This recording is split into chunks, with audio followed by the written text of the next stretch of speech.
Boa noite a todos. Que a paz e o amor de Jesus estejam conosco.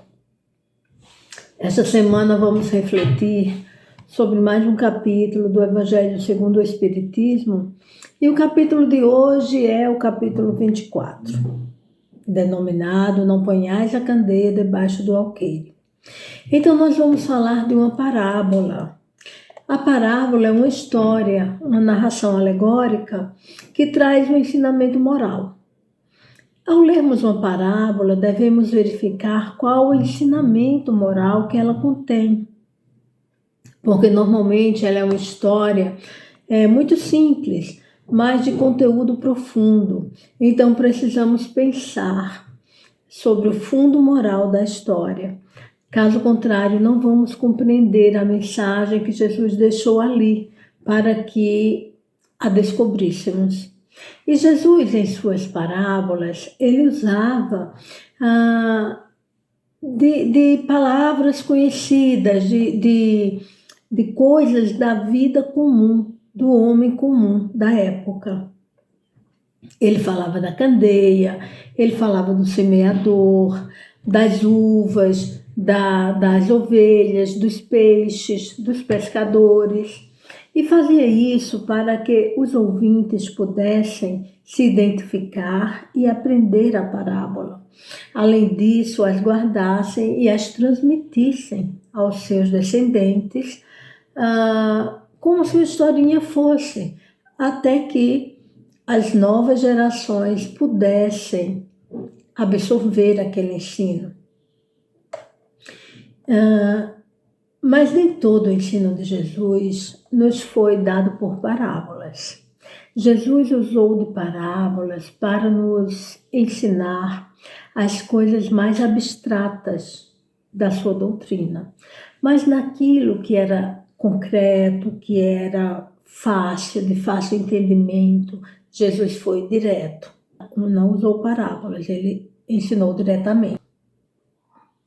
Não ponhais a candeia debaixo do alqueire.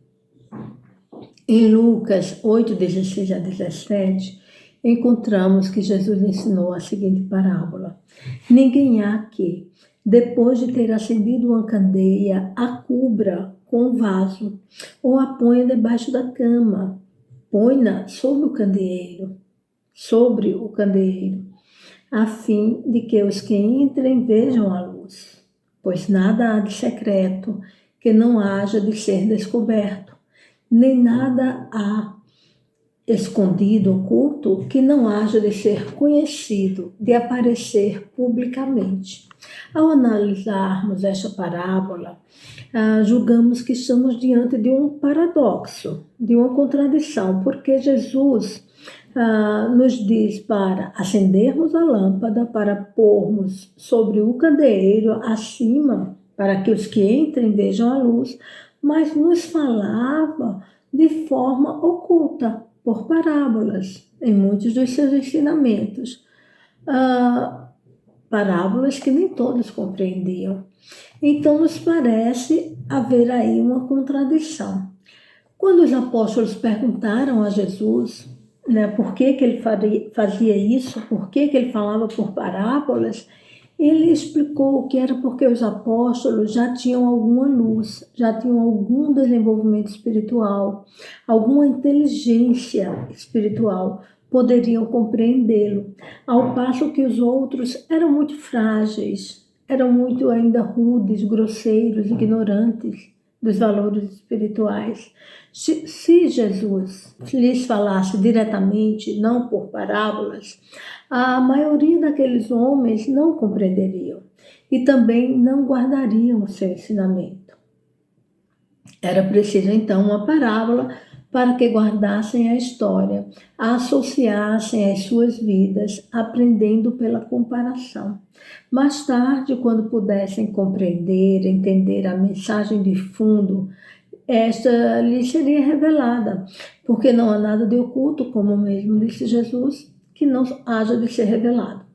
Então já sabemos o que é uma parábola e o porquê que Jesus usava essa metodologia de ensino para nos transmitir as suas lições.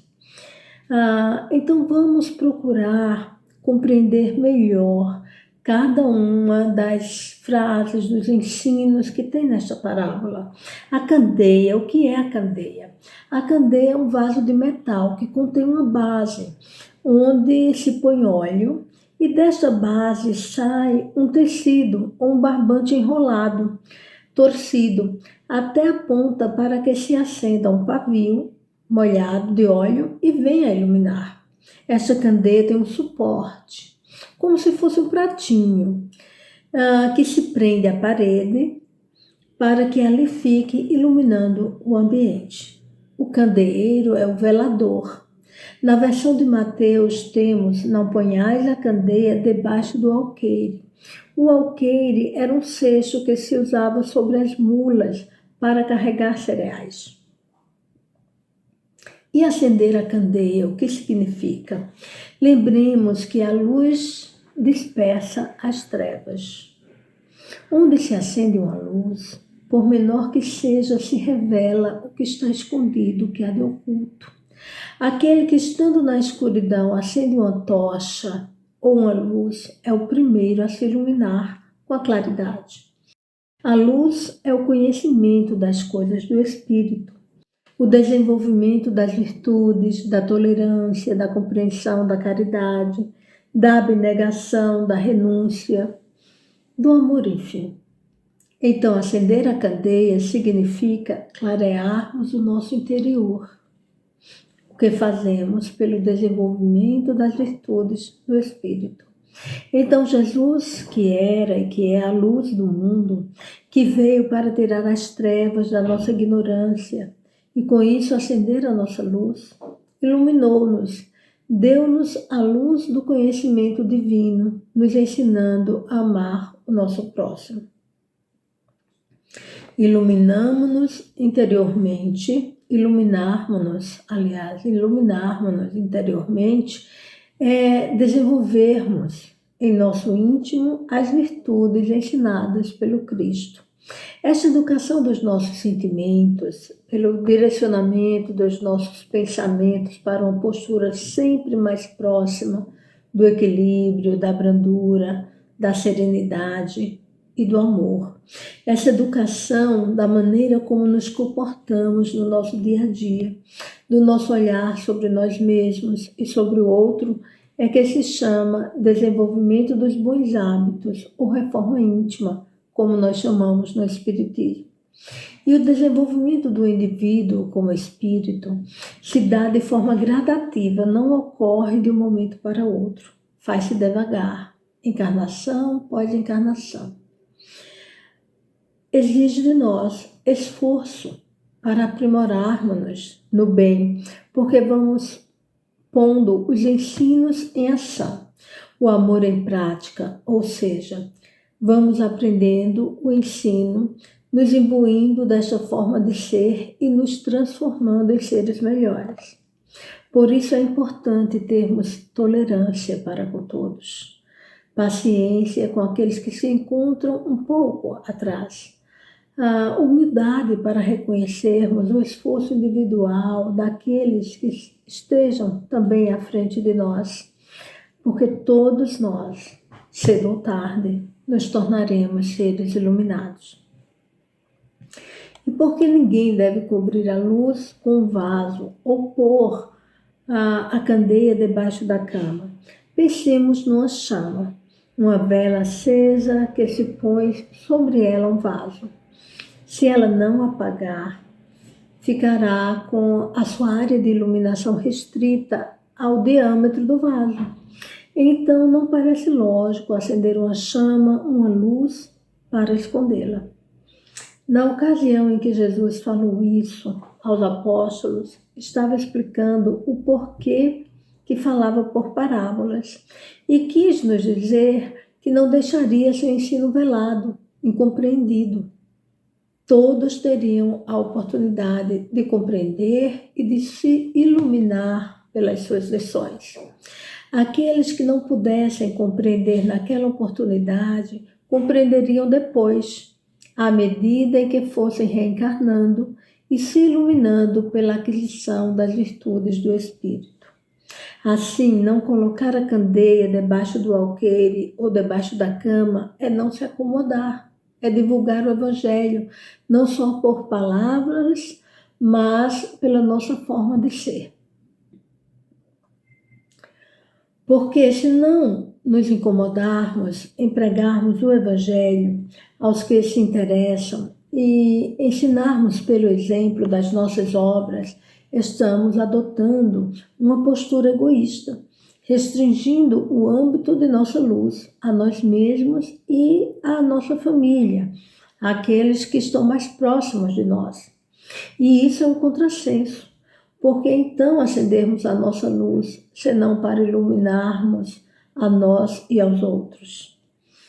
Podemos dizer até que aquele que não age segundo a luz que já tem, que já adquiriu, que já conheceu, não a tem na realidade. Pensa que sabe, mas não sabe.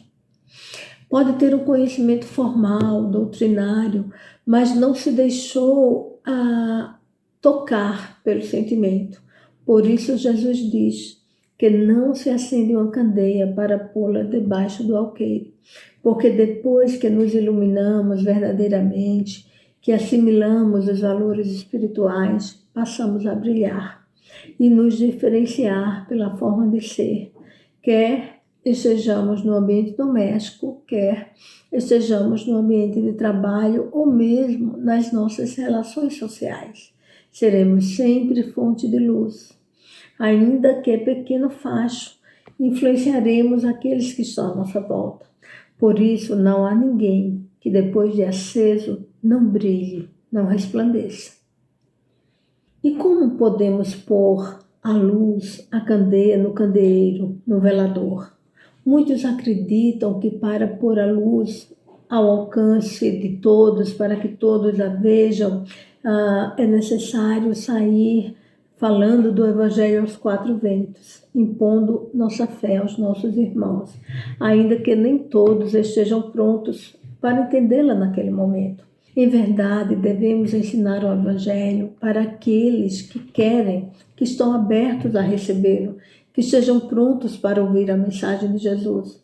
Jesus nos mostra isso quando diz aos discípulos para não irem, naquele momento, pregar aos gentios. Sabia que naquele momento a mensagem ali não seria assimilada, não seria bem aproveitada. Pregou primeiro aos judeus, onde havia sede de conhecimento, onde a mensagem iria gerar frutos. Depois, no momento oportuno, ele enviou Paulo aos gentios, aos pagãos. E naquele momento, a mensagem de Jesus, levada por Paulo, frutificou. Onde não haja, então, reciprocidade para pregarmos a mensagem evangélica pela palavra, podemos pregá-la com a nossa atitude, com o nosso exemplo de vivência como irmãos. Nossa luz interior. Tocaremos o coração de alguém cansado de viver longe de Jesus. E esse alguém irá aos poucos querendo conhecer melhor a mensagem que nos fez tão renovados, pessoas tão modificadas e tão conhecedoras e vivenciadoras, né, dos valores cristãos do Evangelho de Jesus. Mas onde há disposição para ouvi-lo, é importante pregarmos o Evangelho, ensinarmos o que sabemos, ainda que consideremos pouco, porque mesmo pouco é luz para aquele que está nas trevas. Cada um iluminará na medida do conhecimento e da luz que possua. A mensagem da Boa Nova pode ser transmitida aos nossos familiares, aos nossos amigos que a aceitem, por meio do Evangelho no Lar, onde lemos uma mensagem evangélica e a explicamos, de forma que pela educação e pelo ensinar e as virtudes espirituais daqueles que ouvem vão começando a despertar, vamos iluminando a nós e aqueles que estão ao nosso redor, que passarão a refletir sobre aqueles ensinamentos que estamos lendo. Porque se já conseguimos entender que devemos nos reformar interiormente para agirmos como Jesus nos ensinou e podemos nos conduzir sobre estes ensinamentos, estamos aptos, então, a iluminar outras pessoas. E fazemos isso tanto pelo pregar da Boa Nova, quanto pelo agir em conformidade com o Evangelho. São as nossas atitudes que mais iluminam os nossos irmãos. Façamos a nossa parte. Aqueles que estiverem em condições de buscar esta luz de amor, a receberão no momento preciso. Aí, continuando a parábola, Jesus nos diz, para que os que entrem vejam a luz, porque nada há de secreto que não seja revelado. Na visão espiritual, podemos nos considerar a candeia, que é a luz, que é o conhecimento divino, os valores espirituais que devem ser usados para iluminar a nós e aos outros, que devemos pôr nossa luz aos outros e que devemos pôr a nossa luz no velador, no alto, a fim de que aqueles que entrem vejam a luz. Mas aonde essas pessoas vão entrar? Podemos entender que o lugar de entrar é a nossa casa mental. E aqueles que devem entrar nela são os nossos irmãos que entram em contato conosco. O nosso eu deve estar iluminado pela candeia dos valores postos no alto, pelos bons pensamentos, os bons hábitos, as boas intenções, o desenvolvimento das virtudes pregadas por Jesus. Assim, todos os que entrarem em contato conosco receberão a luz do amor de Jesus. Temos esta experiência quando estamos ao lado de uma pessoa que nos passa otimismo, energia positiva, boas vibrações, uma conversa elevada. Temos vontade de ficar ao lado dessa pessoa, queremos fazer também a mesma coisa, queremos ser iguais, somos influenciados. E nos perguntamos o que faz daquela pessoa um ser tão admirável, como ela consegue, será que ela não tem problemas? Muitas vezes, quando vamos verificar de perto a sua vida, vemos que ela tem mais problemas que nós mesmos, não é? Mas que ela já aprendeu a colocar a sua luz no velador, pela renúncia, pela abnegação, pela paciência, pelo amor, consegue passar por tribulações da vida com o olhar de quem está passando por coisas momentâneas e que logo deixarão de existir, porque sabe que tanto ela quanto o seu semelhante estão num processo de crescimento espiritual. Alguns de nós podem achar que é muito obscurecido para passar luz, para iluminar alguém que é pequeno, que está tomado por tantas incertezas, por tantas miudezas terrenas, que não consegue iluminar nada ao seu redor, mas está enganado. Falta-nos o esforço para brilhar e colocar a nossa candeia no alto, não escondê-la debaixo do alqueire. E como na prática poderemos fazer brilhar a nossa luz, não é? Poderemos colocá-la no alto, como já falei, começando pelo exemplo de adquirirmos o novo hábito, deixar um vício, reclamar menos, ser mais otimistas, confiar mais, nos entregar a Deus e entregar o nosso irmão também a Deus, nosso Pai, confiando na sua misericórdia e no seu amparo. Então aceitemos o convite do nosso Mestre Jesus, quando nos chama, nos convida para pormos a nossa lâmpada para brilhar, a nossa luz espiritual acima, para que todos os que entrem em contato conosco possam ter o bem-estar, uma palavra amiga, um sorriso, uma frase otimista, que todos possam ouvir o Evangelho por meio das nossas ações. Peçamos a Jesus, então, a força necessária para nos modificarmos e para termos a luz para iluminar a todos que entrem em contato conosco. Obrigada, uma boa noite a todos.